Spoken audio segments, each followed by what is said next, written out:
बांग्लादेश की राजनीति आज एक ऐसे निर्णायक मोड़ पर पहुंच चुकी है जहां से वापसी संभवतः बहुत कठिन हो सकती है। बांग्लादेश की पूर्व प्रधानमंत्री शेख हसीना के खिलाफ चल रहे जुलाई विद्रोह मामले में इंटरनेशनल क्राइम ट्रिब्यूनल ने अपना बहुप्रतीक्षित फैसला सुना दिया है।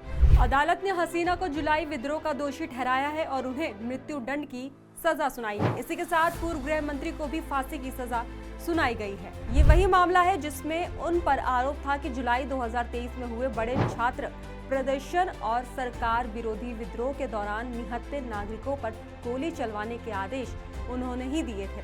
फैसले के बाद बांग्लादेश की राजनीति ही नहीं बल्कि पूरे दक्षिण एशिया का सत्ता संतुलन हिलने की आशंका है। अदालत ने फैसले के दौरान कई अहम सबूत और रिकॉर्डिंग्स भी सार्वजनिक की, जिनमें सबसे ज्यादा चर्चा में वो ऑडियो क्लिप रहा जो लंबे समय से बांग्लादेश में वायरल हो रही थी। बांग्लादेशी मीडिया प्रथम आलोक के अनुसार इस ऑडियो में कथित रूप से शेख हसीना को पुलिस प्रमुख से ये कहते सुना जा सकता है कि सड़कों पर उतरे छात्रों और प्रदर्शनकारियों पर गोली चलाने में कोई ढिलाई न की जाए। अदालत ने इस ऑडियो की सत्यता की पुष्टि करते हुए कहा कि रिकॉर्डिंग अभियोजन पक्ष के मुख्य और सबसे निर्णायक सबूतों में से एक है।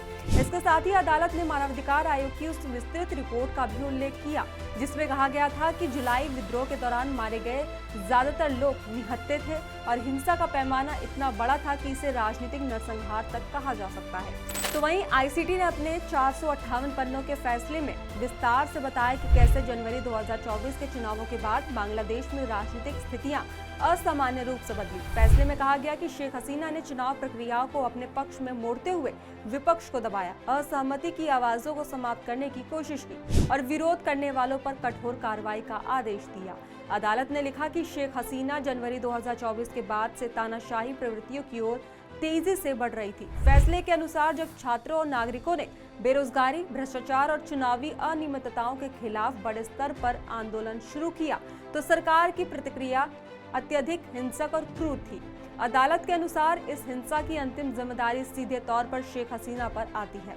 तो वहीं जुलाई विद्रोह हत्या मामले में बांग्लादेश सरकार ने 3 बड़े नामों जिसमें पूर्व प्रधानमंत्री शेख हसीना, पूर्व गृह मंत्री अब्दुल-जम्मा खान कमाल और पूर्व पुलिस महानिदेशक चौधरी अब्दुल्ला अल मामून को मुख्य आरोपी बनाया था। शुरुआत में ये तीनों आरोपियों की सूची एक साथ शामिल थे, लेकिन जैसे ही ट्रायल आगे बढ़ने लगा परिस्थितियां पूरी तरह बदल गई। सुनवाई के दौरान पूर्व पुलिस प्रमुख चौधरी अब्दुल्ला अल मामून, जिन्हें कभी हसीना का सबसे भरोसेमंद अधिकारी माना जाता था, वो अचानक अपने बयान से पलट गए। उन्होंने अदालत में कहा कि उन्होंने सभी आदेश सीधे हसीना से प्राप्त किए थे और वो उन्हीं निर्देशों का पालन कर रहे थे। तो वहीं अल मामून ने एक और महत्वपूर्ण दावा ये किया कि जुलाई 2023 की रात उन्होंने हसीना के साथ फोन पर हुई बातचीत की रिकॉर्डिंग अदालत को सौंप दी है।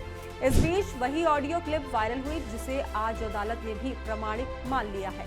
जैसे ही इस ऑडियो की सच्चाई की पुष्टि हुई, अदालत की कार्रवाई बेहद तीव्र हो गई और शेख हसीना के खिलाफ केस और ज्यादा मजबूती से आगे बढ़ने लगा। अभियोजन पक्ष ने इसे राजनीतिक इतिहास का एक सबसे बड़ा सच उजागर होने का क्षण बताया। फैसले में अदालत ने कहा कि जुलाई विद्रोह के दौरान जो हिंसा हुई वो किसी प्रशासनिक गलती का परिणाम नहीं थी, बल्कि सत्ता में बने रहने के लिए किए गए जानबूझकर राजनीतिक दमन का परिणाम थी। अदालत ने ये भी कहा कि इस हिंसा का पैमाना इतना व्यापक था कि इसे मात्र लॉ एंड ऑर्डर का मुद्दा नहीं कहा जा सकता, बल्कि ये मानवता के खिलाफ अपराध की श्रेणी में आता है। तो वहीं इस फैसले से पहले शेख हसीना के बेटे साजिद अहमद वाजिद के बयान ने माहौल को और भी ज्यादा भयावह बना दिया था।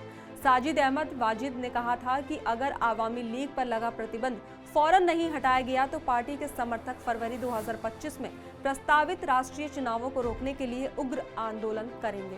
तो वहीं इस बीच ढाका में रविवार को कम से कम 3 स्थानों पर विस्फोट की घटनाएं दर्ज की गई। इनमें 2 बम सरकारी सलाहकार और मानवाधिकार कार्यकर्ता सैयदा रिजवाना हसन के घर के बाहर फटे, जिससे पूरे प्रशासनिक ढांचे में चिंता फैल गई है। एक अन्य धमाका ढाका के वेस्ट कारवा बाजार इलाके में हुआ, जहां आमतौर पर रात देर तक बाजार सक्रिय रहता है। स्थानीय मीडिया रिपोर्ट्स के अनुसार इन धमाकों का उद्देश्य देश में भय का माहौल बनाना और फैसले से पहले राजनीतिक अस्थिरता को और ज्यादा गहरा करना है।